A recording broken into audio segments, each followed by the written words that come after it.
How are you? You have Julianne here with Far Out Tiny Homes, and this is my 30-foot remodeled tiny home.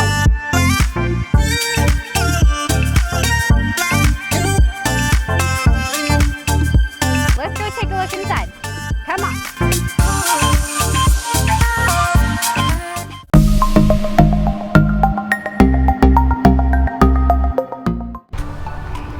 Well, hey, hello there. And yes, we are back with a tour. I'm so excited to be showing you guys this unit after a very, very long and grueling and painful 9 days. 9 days. This unit is finally done, and $7,000 later, I can kind of exhale, although that sticker shock is still coursing through my veins. But today we're gonna go over this unit, what we did, and just kind of show you around. So without further ado, let's go check out the kitchen. So I love this kitchen space. It is minimal, it is removable, and if you've watched any of our other videos on prepping to go tiny, this one right here goes over the best kitchen appliances or tiny home kitchen appliances to have. We stayed true to our word, and within this tiny home, we only recommend removable appliances, and here's why.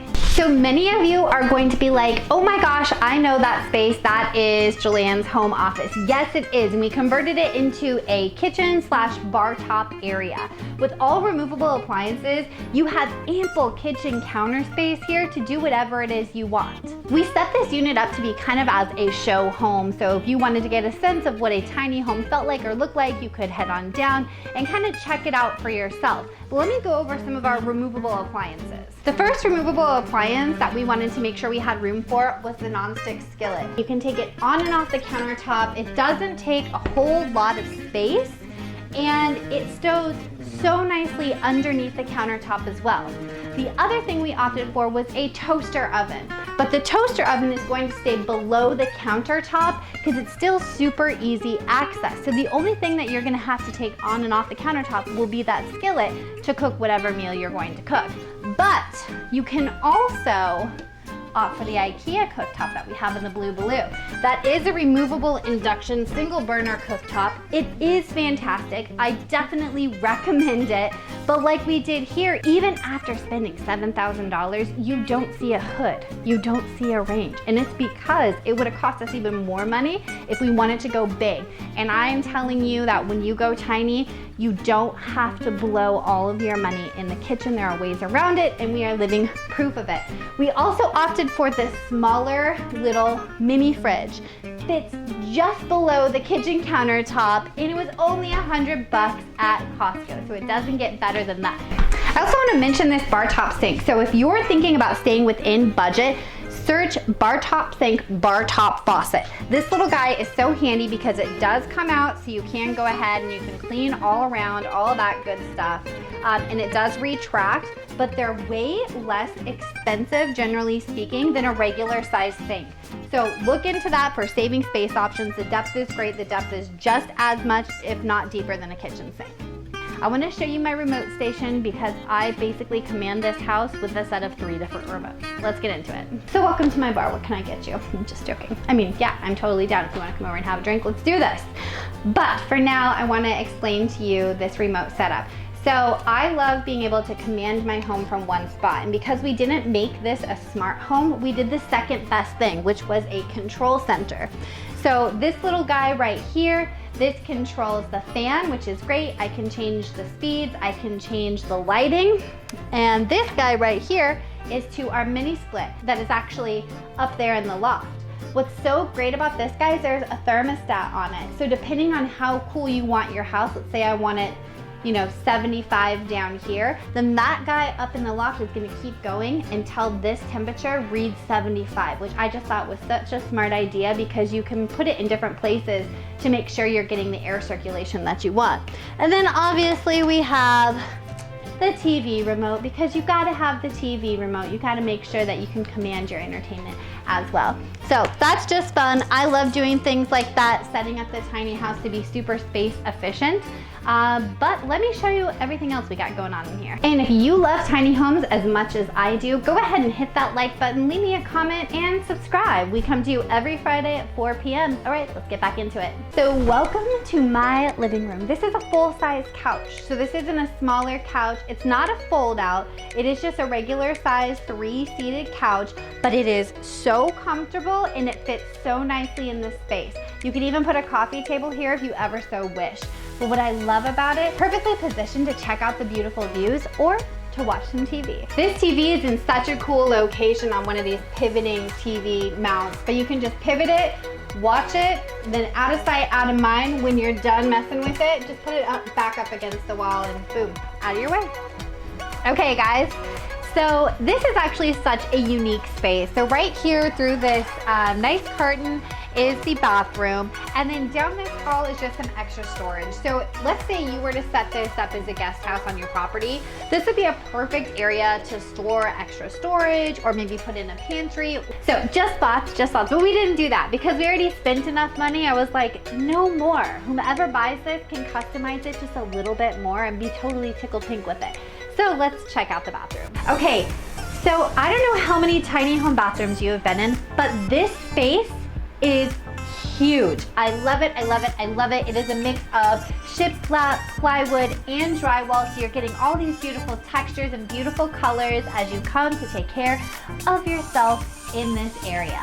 To the right, you're gonna see that I have the hooks in place for towels, and then if you cruise over this way, you're gonna check out the vanity. This vanity is gorgeous. It is a pretty large vanity for a tiny home.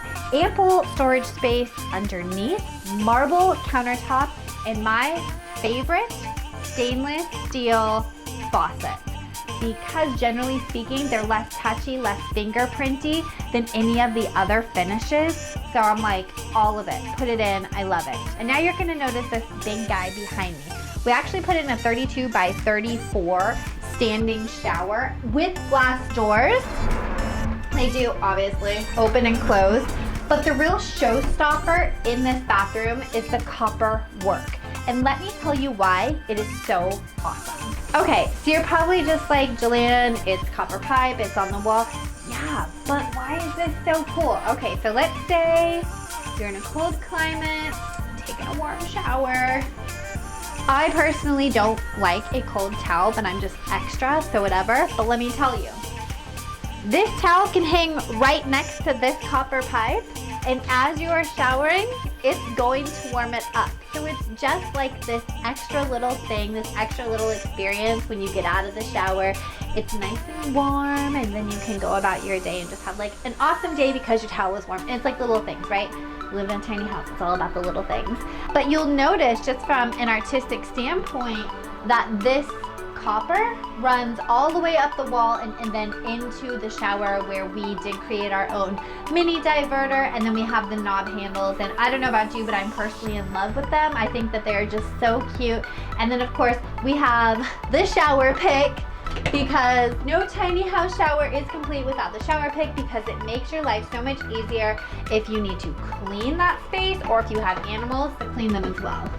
Okay guys, let's talk shadoobs. I'm gonna sit right on this toilet. We went ahead and splurged, and you might be wondering, what are the big ticket items a part of that $7,000 budget? I'm sitting on a massive part. Oh my gosh. Generally speaking, we put Nature's Head composting toilets in our units, but not everyone likes that you have to take the urine out, that it's kind of a self-contained unit, and they're looking for more ways for it to be more user-friendly. And so what's great about this separate is that it actually can divert the urine into a catchment system, not inside the house. So for those of you that are looking for a very easy to plumb backyard tiny house, the separate toilet is a really, really great addition to your tiny home. But what I like about it is how nice looking it is. I mean, this looks like a legit toilet. There's nothing funky about it. Here, let's just take a peek, see. They have a little It's like a pee dissolving thing in there. Anyway, the urine goes in there. The shadoobs goes back there. Everybody sits to pee. It's just a nice looking toilet. I mean, there's an air circulating fan in there. For real, with the Nature's Head, as long as you're a clean person and you follow the instructions, there's not a lot of smells.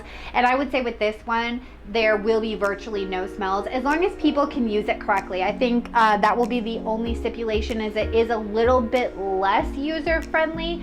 You kind of, for ladies, we kind of have to angle a certain way to make sure it all goes down the right hole and it doesn't go into the basin. Where the Nature's Head, I feel, is a little bit more suited for a female's body type, but that's just my opinion. Anyway, this is our bathroom. We did spend quite a chunk of money in here because, as many of you know, this was my video creating lab. Let's move on to the last part in the house. Hey, to any of you that are out there that haven't subscribed yet, I definitely recommend subscribing. I'm here for you every Friday at 4 p.m. So let's get back into it. Not only did we want the aesthetic to match for the stairs, but Tom's new stairs can be thousands of dollars, and with plywood being so expensive, we opted to keep the stairs as they had been previously with the cedar and the metal. And let me tell you why. They work just fine. If somebody were to buy this home and need extra storage, you could very easily convert the space underneath the stairs to be shelving to make it look fluid like it was already there. But for us, we didn't need to add those extra embellishments because whomever we sell this tiny home to will be able to add that themselves. But let me show you, as we go up the stairs, I mean, I'm 5'5", you guys. I'm not losing any head height. I can easily come up to the top of the loft, hang out, come back down. It's super, super simple. I mean, you do have to be aware of your body, but if you can climb up and down a set of stairs without being too ridiculous, this is a safe setup for you, for sure, for sure. So I wanna take you guys up to the loft. So let me go turn on the lights and then I'll bring you up. Okay, your turn. And boom. Here we are, the lofted space. All right, let's take a deep dive, guys. This lofted space is absolutely beautiful. Not only do we have the AC unit up here so it stays incredibly cool, but there's enough headspace to sit up in bed without slamming your head at the top of the loft. And this is a queen bed that I'm on as well. If you wanted to bump it up into a king, there are ways to do that if this was kind of a model that you wanted to go after. But let me tell you about the rail. So this railing system is super unique. This is handcrafted wood pieces that have been drilled and adhered into the floor, so they're incredibly stable. And then we've just obviously outfitted them with a little decor, but this could be a really great space for housing books or even clothes or anything. So as you design your tiny home, remember the functionality aspect. You aesthetically want it to be pleasing, but you also want those aspects of easy, simple storage, and this is definitely one of those. Well, that wraps up the tour. I hope you enjoyed your time in our brand new remodeled tiny home. I'm definitely gonna do a follow-up video where I'm breaking down the prices of how much we spent. As you already know, we spent over $7,000 remodeling this house, and I wanna tell you exactly what we spent our money on. So stay tuned for that. And always, you know what to do. Keep it groovy. Bye, guys.